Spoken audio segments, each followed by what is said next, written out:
Perguntar uma coisa que você uma vez tirou onda comigo e agora você vai ter que responder sobre isso. Eu já sei o que você vai falar. Ai, que salvação. Tô lá um dia conversando com o Flávio. Flávio, por que você não tem seu jato? Aí ele me descascou. Boa. Jato isso, jato aquilo. Aí eu falei, mas esse relógio no seu braço? Ele falou assim que gasta muito dinheiro. Aí eu falei, mas esse relógio seu aí também é uma escolha sua. Bati a boca com ele. Ele foi um cara que eu assisti um vídeo dele, eu acho que a Bárbara tem razão. Eu acho que você pode, isso eu só acho, tá? Sua vida vá cuidar dela e você faz o que você acha. Você já tá fazendo bem, inclusive. Cenas como aquela me marcou muito. Uhum. Aquela cena, você indo por um jato e escreveu assim, ó, eu gravei a tela.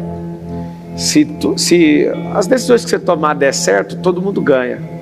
E o contrário também é verdadeiro. Aí ele e a família indo para um jato. Uhum. Eu vi aquele vídeo, eu gravei e falei antes de conhecer ele.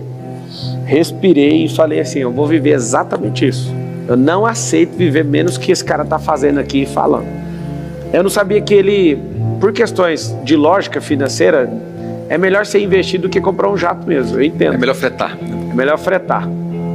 Só que aí, ele comprou um jato agora e gastou uma pá de dinheiro e eu fiquei assistindo aquela cena. Uhum. Eu queria saber como é que foi seu destravar. Muito interessante falar sobre isso.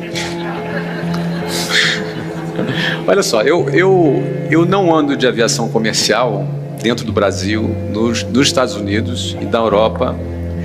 Aliás, na América do Sul, nos Estados Unidos e na Europa desde 2010, 2011.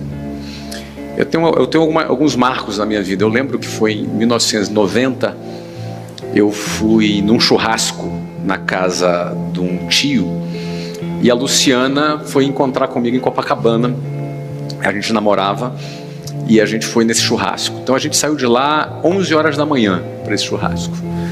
E aí fomos para a Avenida Atlântica esperar um ônibus. A Avenida Atlântica é aquela rua da praia em Copacabana. Pegar um ônibus. E a gente esperou meia hora, 40 minutos, uma hora e aquele ônibus não chegava, 1h30 a gente esperando, já com fome.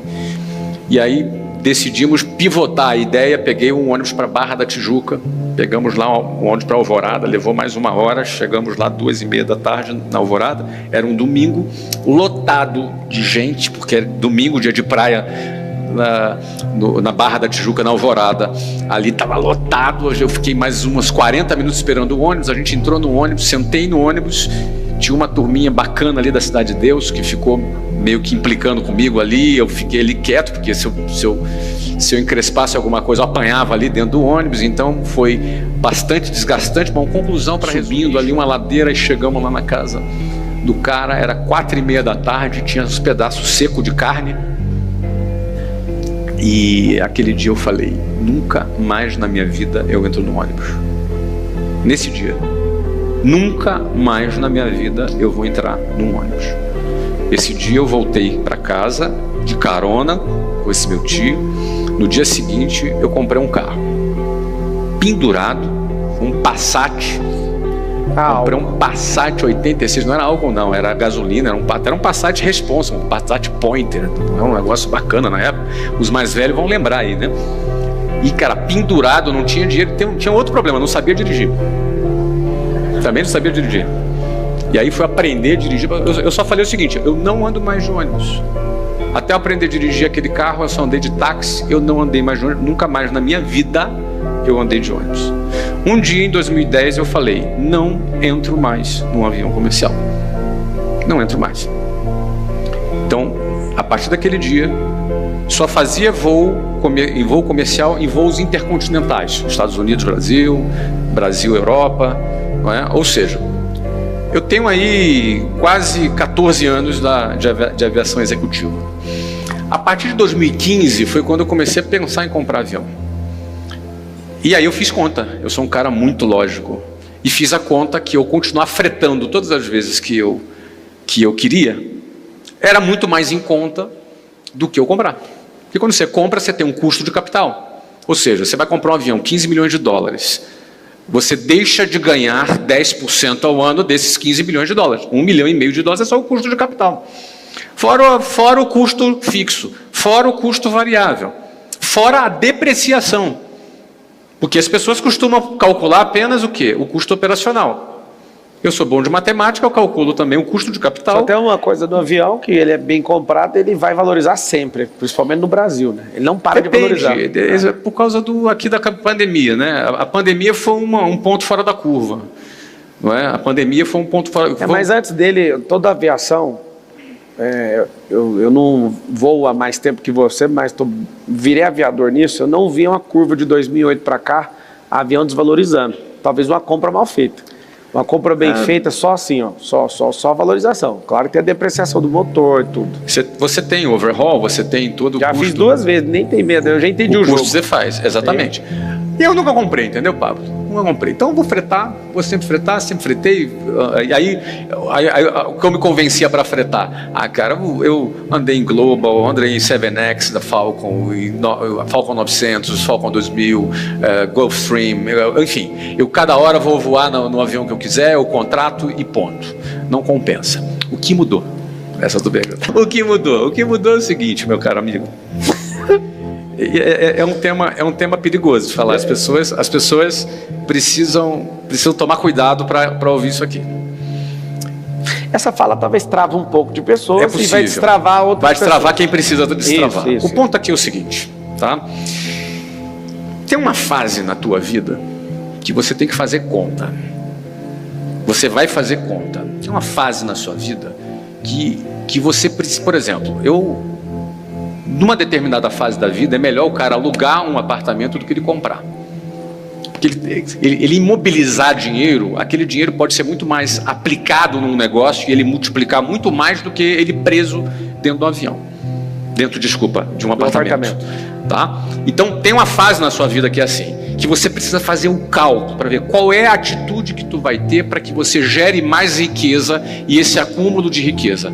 Só que tem um ponto. Esse acúmulo de riqueza é para quê? Para que serve esse acúmulo de riqueza? Para que é? Acúmulo de riqueza é para quê? Número 1, para você beneficiar a sua família. Você trabalha pelo teu filho, pela sua mulher, pelo seu filho, pela sua família. Então, você tem que equacionar o que eu quero deixar para o meu filho. Eu quero deixar o suficiente para ele ter uma vida boa, mas que ele precise trabalhar. Que ele não fique um parasita de herança. Então, eu vou ter um planejamento sucessório. Então, parte da riqueza que tu constrói é para um planejamento sucessório. Outra parte da riqueza que você constrói é para você investir, doar e apoiar causas que você acredita.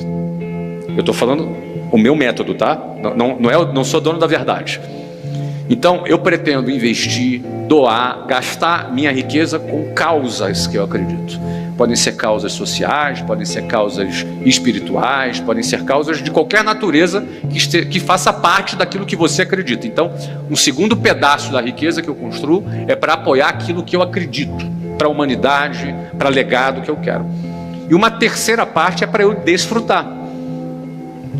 Uma terceira parte é para eu desfrutar. Então, se eu no meu planejamento sucessório, eu tenho 52 anos, pretendo viver algum tempo ainda na vida. Se eu já tenho equacionado o meu planejamento sucessório para a minha família e já tenho equacionado o que eu estou disposto a investir e doar para causas que eu acredito, todo o restante dessa riqueza que eu construí e continuo construindo, eu ainda não consegui, eu não quero parecer arrogante, mas eu vou continuar a minha construção aqui, né? Eu ainda não consegui gastar mais do que eu produzo de dinheiro todos os anos. Eu ainda produzo muito mais do que gasto, mesmo com tudo que eu gasto. Mas ainda assim, se eu já fiz o meu planejamento sucessório, se eu já fiz o meu planejamento para apoiar ou doar dinheiro para as causas que eu acredito, 100% desse outro dinheiro, se sobrar no dia que eu morrer, é fracasso. O que eu quero dizer é o seguinte.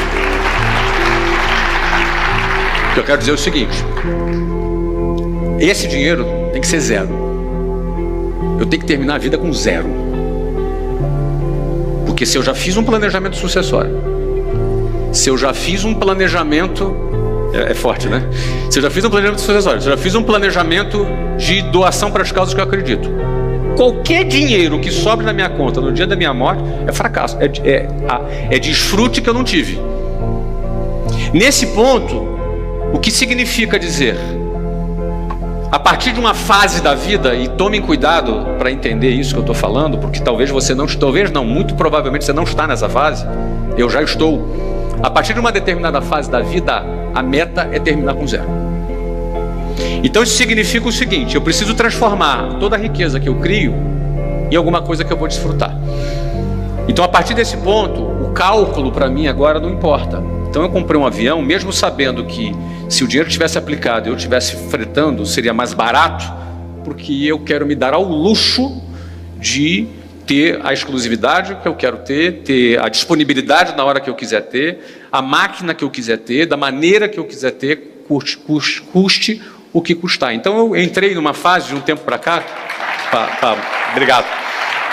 Eu entrei numa fase de um tempo para cá, eu andei adquirindo várias coisas recentemente que tem a finalidade, que é uma das finalidades que eu tenho na minha vida, que é desfrutar a minha vida ao lado das pessoas que eu amo.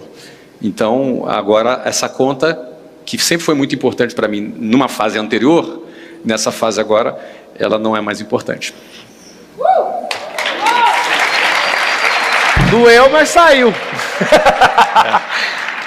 Doeu, mas saiu. Eu queria a resposta assim, uns 5 minutos para dar a resposta. Sabe por quê? Porque doeu nele. Ele já tinha o dinheiro. E é por isso que eu estava enchendo o saco aqui. Ele já tinha o dinheiro, mas não tinha a crença. Ele demorou a construir isso aí. Ele já tinha o dinheiro para fazer. Não, mas são fases, cara. Eu sei que é fase. É a fase que você dá o braço a torcer. Não, mas não é dar o braço a torcer. Não, cara, eu sei, por incrível que pareça, cara, quando você tem muita... Sabe aquele cara que junta dinheiro, junta? É importante o cara estar focado no acúmulo, entendeu? A transição do cara que junta para o cara pensar assim, agora o meu objetivo é torrar isso aqui, nossa, a transição é uma mudança muito radical, entendeu? Eu estava lá em Tem um Dallas. livro assim, Morra com Zero. Isso aí está influenciando muita gente. Eu só tenho um cuidado com isso aí, eu acho massa a história do Morra com Zero.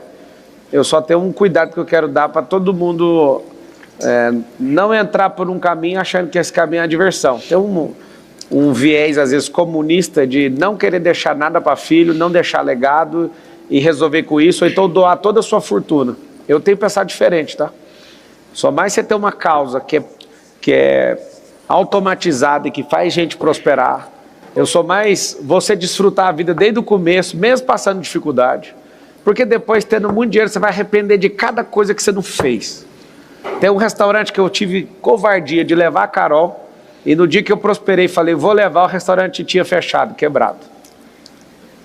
Sabe, só se eu ir lá e montar o mesmo restaurante para dar o prazer para ela.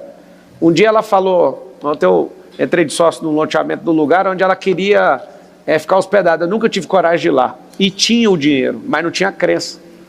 Deixa eu te falar uma coisa, se você tem os códigos para prosperar, não há regra para nada não. Agora, não seja um aventureiro sem os códigos para sair numa aventura querendo quebrar tudo. Aí você vai quebrar. Isso aí não é isso que eu estou falando. Esse é o perigo quando a gente fala sobre esse assunto. Eu vi que você tomou esse cuidado. Eu tomo muito esse cuidado porque, por exemplo, Pablo, eu lembro que eu abri minha empresa com um cheque especial de 12%, eu tinha 23 anos. E você não recomenda para ninguém. Eu não recomendo para ninguém, mas faria de novo. Pois é, mas se você recomenda isso, a pessoa surta, porque ela vai dar errado. Tem gente que surta, a gente precisa ter responsabilidade, mas foi o que eu fiz, é a minha história. Por exemplo, eu abri a segunda filial no cheque especial em São Paulo. E depois que eu abri a segunda filial no cheque especial, eu comprei um apartamento do cheque especial também. Aí viciou. E aí o que acontece? Aí depois eu, paguei geral. Eu me garantia. Vai fazer isso sem se garantir. Vai fazer isso sem vender. Eu gerava receita. Eu para contar esse tipo de situação, eu tenho muito cuidado. Por quê? Porque às vezes o cara ouve a gente falando aqui, já sei, cheque especial. Aí se ferra. Você entendeu? Então tem que tomar muito cuidado. Você tem que ter a ferramenta. Eu fui um cara que cresci muito rápido, com 23, 24, 25, muito rápido. Entendeu? Mas eu tinha a ferramenta. Eu tinha uma máquina de geração de receita, de venda. Sempre foi a minha fortaleza, entendeu? Então tem que tomar muito cuidado com esse ponto. Agora, sempre fui também muito matemático, né? Não faça uma dívida que essa dívida não se paga automaticamente ou não te obriga a trabalhar a ponto da energia que você está gerando com essa obrigação pagar essa conta automaticamente. Ou é você produzindo, uma tecnologia produzindo, ou um grupo de pessoas produzindo. Nunca faça isso. Mas o recado que eu dou sendo alguém que aprendeu muito com o cara que está sentado aqui do lado, é que às vezes não precisa demorar tanto assim. Porque meu filho quer que eu compre um carro. Sabe qual conta que eu falo para ele? Ele quer uma Bugatti Chiron.